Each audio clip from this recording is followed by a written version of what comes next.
Welcome to Stuff You Missed in History Class, a production of iHeartRadio.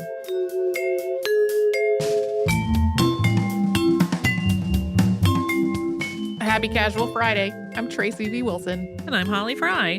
One of our episodes this week was about Ignatius Sancho, and this is only tangentially related. What I wrote that we recorded last week before this one was the episode about why nobody talks about the Irish slaves. And when we came out of the studio from doing that, there were newly tweeted tweets from Liam Hogan about that particular idea circulating a lot in Ireland in response to Black people in Ireland sharing their own experiences with racism. And I was thinking, we have not really talked about like racial history or racism like in the UK that much at all on the show. Which it led me down like a couple of mental paths. One was that we had a soccer coach when I was in high school who was from England who claimed that there was no racism in England, and that's not correct. But then I was like, you know what might be a good thing to include is like something along those lines. That's about like the UK in some way, or Britain and Ireland in some way. Yeah. And that led me to Ignatius Sancho. And then when I started doing the research, I realized I started researching this episode in 2017, and then I put it aside for some reason. I think it might have been because I was afraid it was going to sound too similar to the one that we had just done, like when I started researching it on Ira Frederick Aldridge. Like I thought, oh, yeah. I think going into it, I thought that there was going to be a lot more about Ignatius Sancho's stage career when really that was like a sentence. Yeah. I have a folder of those episodes that I have started and halted for whatever reason. But there are times when I go back and was like, I did that? Like, I have no recollection of ever starting particular ones. Yeah. Occasionally when I go clean up my bookmarks, I find stuff like that and I collect it all together. And so I have this, a folder called Potential Topics that is stuff that I have started researching but have never gotten around to. And looking at it right now, it actually has a folder on the Black Sox scandal. So we've done that. I can take that out of there. And I also have one called Probably Not, which is things that I started researching thinking that it was going to work and then was like, oh, I don't think this is going to Probably not. After all. Yeah. That's very funny. I really, really enjoyed this. I'm glad you picked this one. One, because his story is so interesting. Two, it's funny, and I'm glad that you specifically talked about his writing style. Mm-hmm. I love his writing style. I do too. Like, you and I both have worked for long years as copy editors. Mm-hmm. And what's funny is that sometimes people, when they email us, will say, like, I'm nervous about emailing you because I know you edit copy. I don't think either of us cares. No, we really don't. Particularly about whether or not your punctuation and grammar are perfect. Nope. We've said it before, like the longer you work as a copy editor, the more you realize, one, that everybody makes errors and it's no big deal.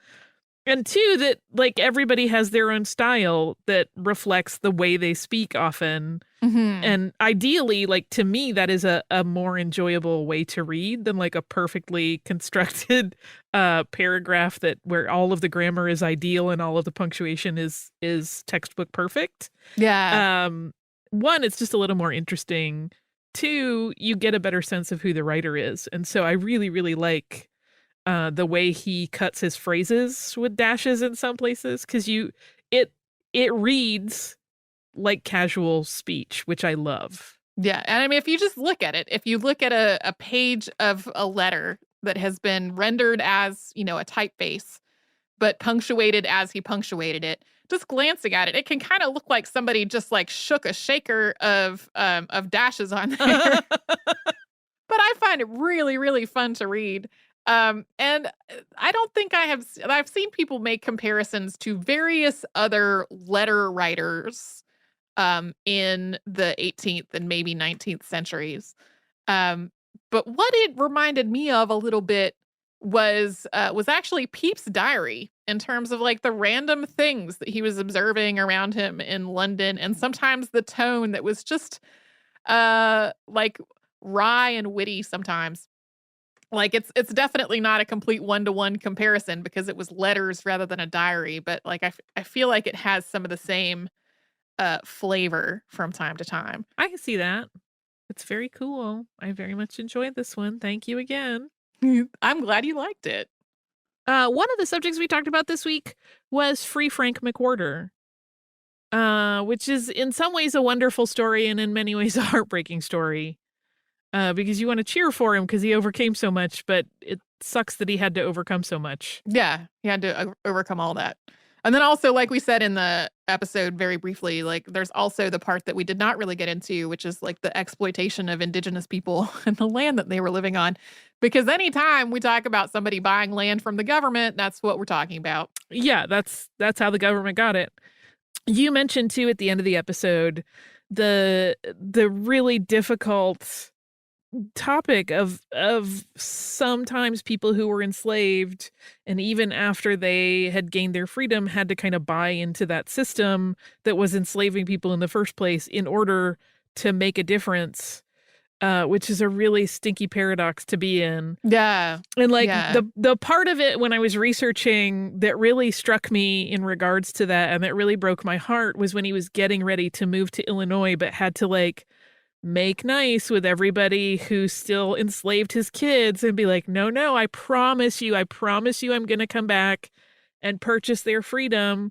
We're good, right? Like he had to completely reassure the people who held his children in such an awful situation that he was trustworthy. And it makes me like angry, cry, and clench my fists and want to punch things. Yeah. Yeah. He really was like, he was having to not only save up the money to do this, but also like placate and manage the feelings of white people. Uh-huh. There is a part of me though that really, really loves the idea that all of these people thought he could not do what he wanted to do in saving up this money, in securing his family's freedom. And I just sort of wish like we could get a snapshot of their faces when they realized that they had put every obstacle in his path and he still was like, okay, good, I'm ready to make this transaction now. Yeah, that's just a little historical schadenfreude for me. Yeah. So in your research, did you find anything regarding his sort of thinking behind establishing New Philadelphia as an integrated community?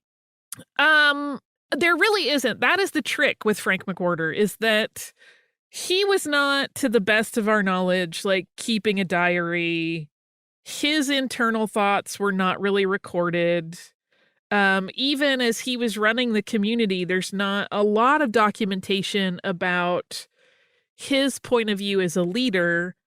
I think it was one of those cases where, one, because of the nature of the community he had lived in from the time he was 18 in Kentucky, which obviously was a slave state, there are a lot of histories that talk about the fact that even though it was a slave state and obviously there is an imbalance of power, there was a different sort of relationship in some of these frontier areas that were small communities where you kind of had to rely on each other enough that some of those boundaries got a little blurrier. Which is, I think, evidenced in the fact that like he was left behind by the person who enslaved him to run things and was trusted to run things, which also meant that McWhorter was trusting Frank to handle things like business transactions with white people at that point on behalf of him. So there is clearly some level of that being a normal state of affairs for Frank, I think. And so when he started selling plots of land, I would guess, and again, speculation, I can't imagine it was an issue for him one way or the other, really. He just wanted like a place where he and his family could live, and everybody else who wanted to come there, that was okay with him because he saw them as all kind of just wanting a new start. Again, that is my speculation. But I do think that's probably part of the result of being in that frontier space where he was. And again, he was running a business completely illegally, if you think about it. His saltpeter business, like he was not legally allowed to have any sort of contract. So any of that would have been not legal, even though everybody was entering into those sales transactions with him. So there is sort of some fuzziness in all of that in terms of like, one, the rights and legal abilities of an enslaved person at that time in that community that I think informed his later life behaviors and ventures. So yeah, that is our Casual Friday. Hope if you work a regular work week that heading into the weekend, you have a good one. If you would like to write to us, you can do so at historypodcast@iheartradio.com. You can also reach us on social media as Missed in History. And if you would like to subscribe, it's super easy. You can do that on the iHeartRadio app, at Apple Podcasts, or wherever you listen.